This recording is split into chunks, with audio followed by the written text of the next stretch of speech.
বারান্দায় নিজের হাতে লাগানো টাকার গাছ থেকে আজকে বেশ কিছু টাকা উঠালাম। যদিও ওই টাকাগুলো দিয়ে কিছুই কিনা যাবে না, তারপরও এগুলো দেখলেও চোখের শান্তি। আম্মুর রুমে রাখার জন্য আমি বারান্দা থেকে কিছু গাছের কাটিং নিচ্ছিলাম। এখানে হচ্ছে আমি একটা স্পাইডার প্ল্যান্ট পুরোটাই তুলে নিয়েছিলাম।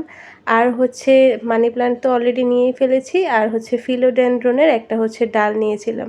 এই গাছটা আমার কাছে প্রায় ৪ বছর ধরে আছে, যার জন্য এটার অবস্থা অনেকটাই ভয়ঙ্কর। মানে শিকড় দিয়ে গাছটার অবস্থা পুরা নাজেহাল। যাই হোক, তারপরও আমি কোনোরকম একটা ডাল কেটে নিয়েছি।